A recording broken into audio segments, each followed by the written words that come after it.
The Last Lighthouse, October 1941. North Atlantic coast. The lighthouse had been standing for 83 years. Long before the war, long before the radios went silent, long before the sea learned how to swallow ships without witnesses. Its name was Eldermore Light. It wasn't famous. It didn't guard a grand harbor or a wealthy city. It stood alone on a spine of rock where the ocean never slept, warning ships away from death with a single patient beam of light. The keeper that year was a man named Thomas Hale. He was 59 years old. Too old for the war, they said. Too stubborn to leave, he replied. Every night, Thomas climbed the spiral stairs with a limp earned from years of storms and falling ice. He cleaned the lens. He filled the oil. He checked the mechanism, again and again, because mistakes at sea do not ask for forgiveness. And then he lit the lamp. The light swept across black water, slow and steady, like a heartbeat refusing to stop. The war that nitrogen monoxide once saw World War II had turned the ocean into a graveyard. German U-boats hunted beneath the waves. Merchant ships vanished without screens, without survivors. Convoys sailed dark, no lights, no signals, because light meant death. But lighthouses were different. Turn them off, and friendly ships die. Leave them on, and enemies learn your coast. So governments argued. Admirals debated. Maps were marked with red ink. Eldermore Light was scheduled to go dark. The order arrived in a thin envelope, stamped and official. Thomas read it twice. Then he folded it carefully and placed it under the lamp. That night, he lit the light anyway.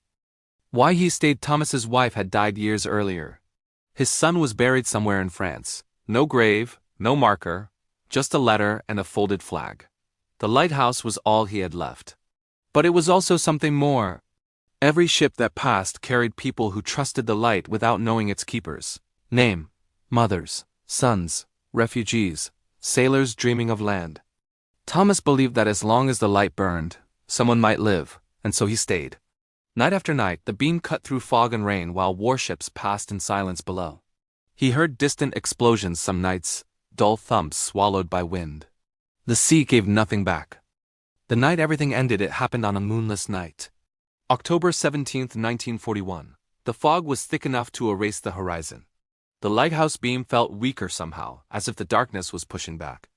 Thomas was polishing the lens when he heard it.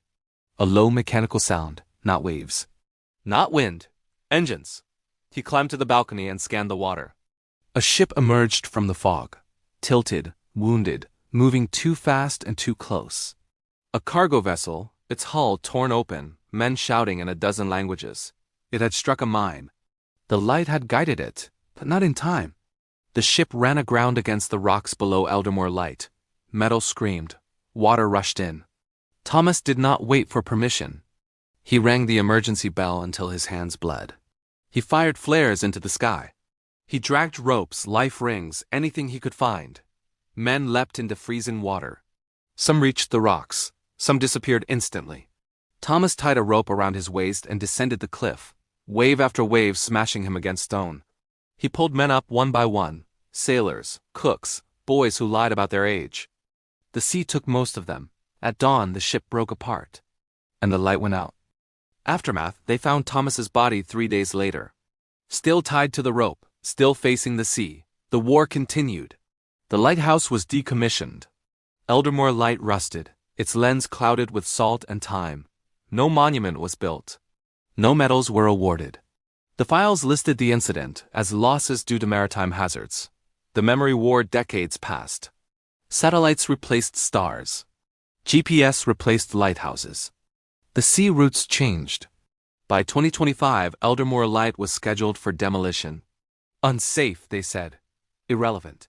Engineers arrived with drones and measuring tools.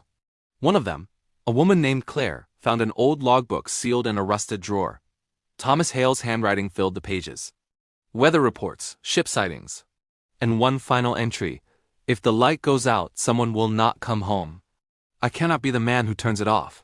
Claire closed the book and stared out at the water. The sea was calm. Deceptively so. Final truth: the lighthouse was preserved. Not because it was useful, but because it remembered.